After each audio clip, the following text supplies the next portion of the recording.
welcome to the 18 WJTS News for Wednesday, November 8th, 2023. Thank you so much for tuning in this evening. I'm Kaitlyn Neukam reporting. As election mania ran wild across the Hoosier State last night, 18 WJTS TV was hard at work to bring you up-to-date results as well as some direct comments from some of the biggest winners in Dubois County. Jared Adkins has more. Republican Nancy Eckerly was one of two that claimed a Jasper City Council at-large seat and claimed the biggest share of the votes at 44%. I spoke with Nancy afterwards about what her plans were going forward. Within Jasper, we have a lot of things really on the plate, and one of the first things I plan on doing is sitting down with the mayor, going over some things, and nothing specific that I can think of right now, but a lot of things that I have a list already made of, and involving probably some other council members, the clerk treasurer, and just moving forward with a lot of the things we have, but in a very disciplined and organized and financially secure way. In the race for the Jasper City Council District 3, Republican Chad Leakin came away with the win. I was able to get a comment from Chad about how the focus was on priorities that mattered to the city of Jasper and taxpayers. There's a lot on the agenda, frankly, but focusing on the city's prioritization list of the things we need to accomplish toward the comprehensive plan. I think there's going to be a lot of talk in the coming new year about the public safety income tax. I know that's on the minds of a lot of people. We've got to figure out a path forward to the proposed regional wellness center. That's another big project, and just always being a good steward of taxpayer dollars. That's always job number one, of course. Lastly, I was able to speak with the winner of the Jasper City Council District 4 race. Republican Vince Helming beat Democrat Dave Hurst in the closest contested race of the night by only 2 votes. Vince talked about his goals for the upcoming year.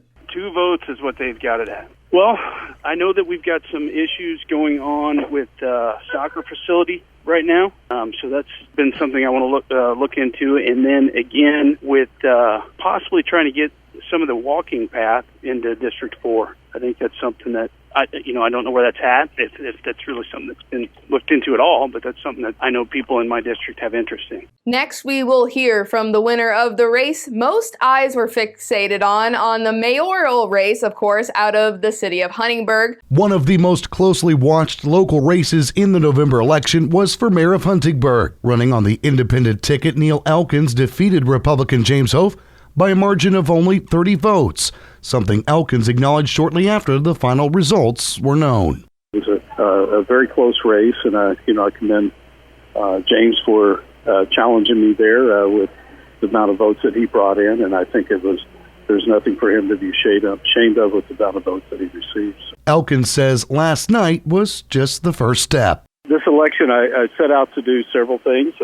First of all was win the election, so it's a first step in many things that I want to accomplish in the city of Huntingburg. And I want to start meeting with other local communities and other elected officials in the area, as well as those stakeholders in our communities, to try to bring out a stronger private-public partnership in order to get things like the senior center completed and look at possibilities for museums. I've been actually working over the last couple months with some local groups, anticipation of winning. Neil Elkins will replace outgoing Mayor Steve Schwinghammer, who has served in that position since November of 2020. I'm Ty Hunter.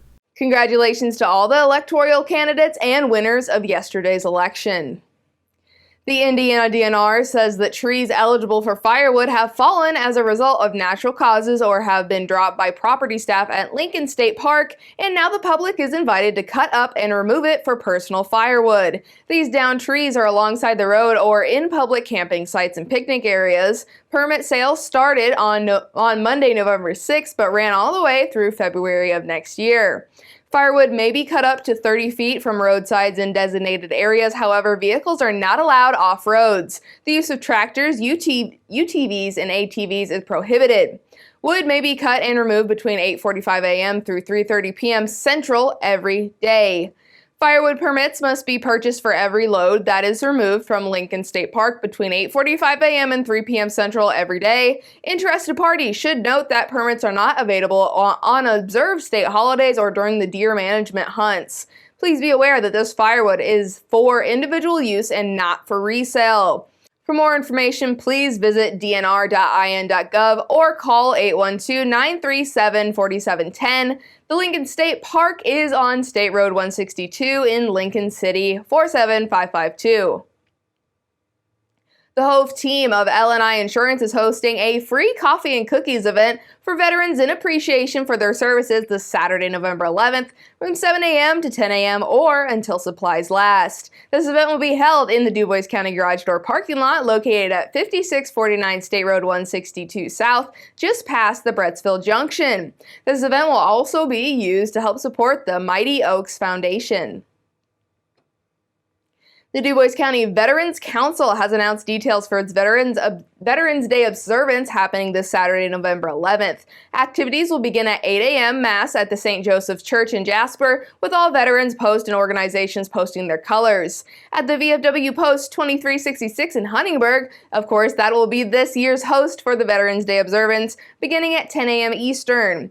Post Commander Jim Anderson will be the Master of Ceremonies. Post Chaplain Jim Potter will give the opening prayer, and Daryl Hensley of DAV Chapter 77 and American Legion Post 147 will perform the POW and MIA ritual, remembering our prisoners of war and our missing in action veterans. Senior pastor of Huntingburg United Methodist Church and veteran David Chin will be the guest speaker. Pastor Chin served in the United States Air Force from 1977 through 1981, attaining the rank of senior airman. And this year's living veteran to be recognized is Louis Schmidt of Jasper. Staff Sergeant Schmidt commanded a rifle platoon in combat in the Asiatic Pacific Theater and in the Philippines and Korea. This year's observance will conclude with a rifle volley and taps played by the VFW Post 2366 Honor Guard and a closing prayer. A lunch will be served for all in attendance. The Beta Gamma chapter of Alpha Delta Kappa is now accepting applications for its annual scholarship for aspiring educators. The Beta Gamma chapter of Alpha Delta Kappa is an international honorary sorority for women educators and offers local and state scholarships. While the sorority focuses on women educators, both male and female applicants are welcome to apply for these scholarships. Applicants must be enrolled at an Indiana college or university and must have applied for student teaching. Applicants should also be completing their student teaching during the 2024 and 2025 academic school year. Applications must be completed and postmarked no later than January 19th of 2024. For an application or additional information, please contact Brooke Elrod at 812-639-2404. That's 2404. Or you can email at brooke.kiefner@gmail.com. And that's a wrap on your news for today. We will be right back with a look at the weather.